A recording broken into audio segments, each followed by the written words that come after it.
Hey guys, and welcome to Warcraft Daily for today, the 10th of June 2013. In today's show, we will cover some new information on flex rating, some blue posts, and a whole bunch of tweets. So, yeah, it's overall pretty interesting show, and we get interesting news about flex rating. So, here's the gist of the flex rating. So, pretty much the tech does let them support older raids, but initially it's only going to be patch 5.4, and I suppose when you take into account development time, that kind of thing, that's okay. Also, if you think of the balancing, the additional balancing, things like that they would need to do, I don't really think it's worth dev time to go back that far, but perhaps Throne of Thunder, that would be a worthy addition to the system. Now, they also said that LFR is designed to be cleared in one night, whereas Flex can still be ran, killing 1 or 2 bosses a week for its target demographic, which is friends and family, not the hardcore raiders, not even the people that sort of care about how good they are, they care about the social experience and the fun. Now, the only thing I'd refute is what he says about LFR.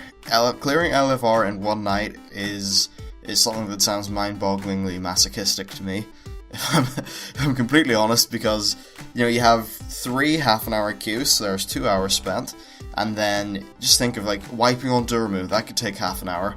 So, yeah, there's definitely issues there, and I think they're just inherent to LFR, and it's, shittiness.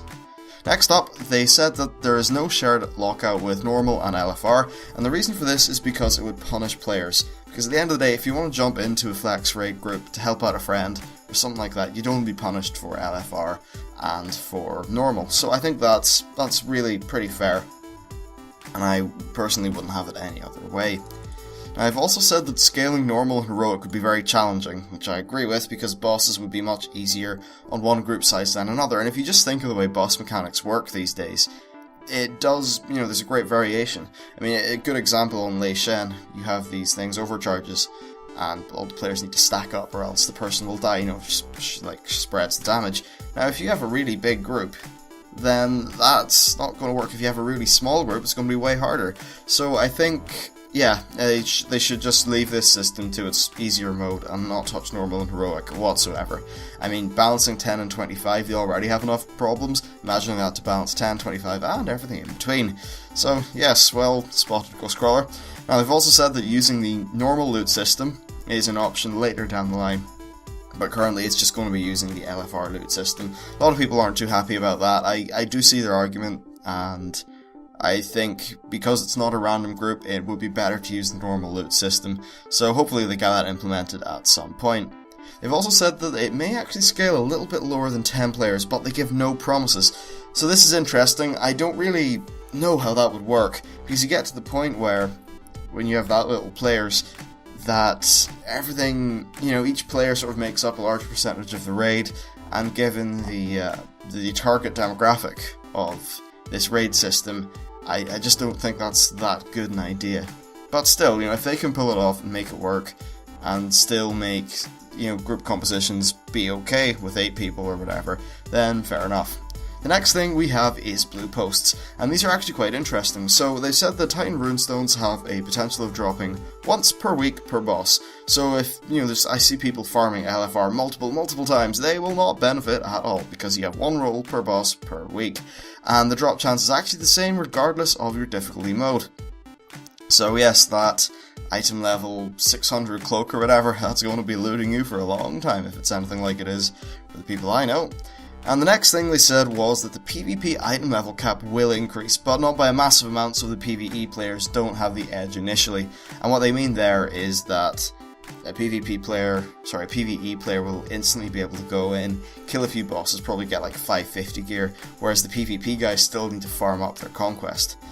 So, yeah, I think, of course, the cap needs to increase, and that's pretty cool. Just increase it a little bit, not that much, and it will maintain the system sort of being its own autonomous thing, and it'll work. So I'm pretty cool with that.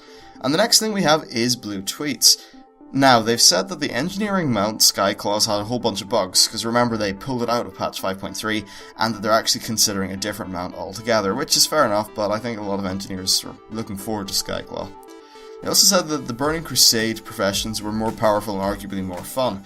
There's pretty cool things, like if you're a blacksmith, you can make interesting interesting weapons, armor, loads of different things like that. Now, Ghostcrawler says that they were compelling, but They were more compelling than what we have currently, but what it did was it would force players to go blacksmith for a tier, and they don't like the idea of forcing players into anything. So I think it's probably better the way we have it now, but if they were able to reintroduce something that felt as good for the sort of, air quotes, powerful TBC professions, then I think that would definitely be a good thing.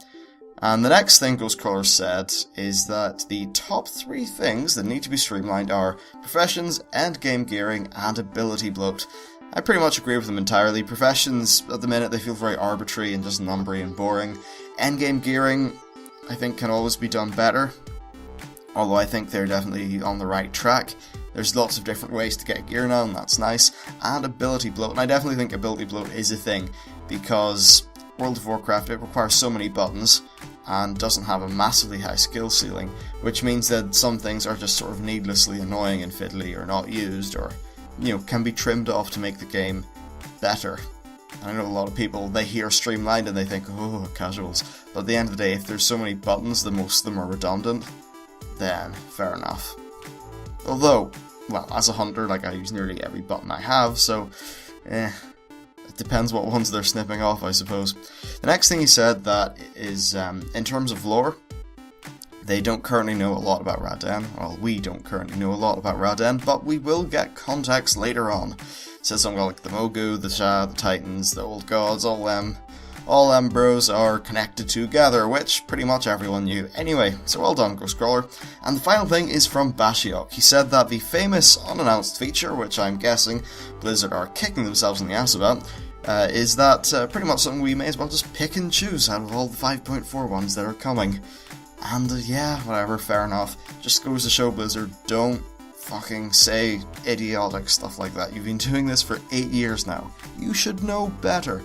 Anyway, that's it for the main show. Sorry about the lot of content over the weekend. I was away for a while, but I'm back now. There may be 1 or 2 days that are a little bit spotty because I'm quite busy, but it should be grand. So if you like the show, please hit that like button if you want to have a chat, comment, and subscribe because it's awesome and stuff. Totally. So thanks for watching and see you later. Bye.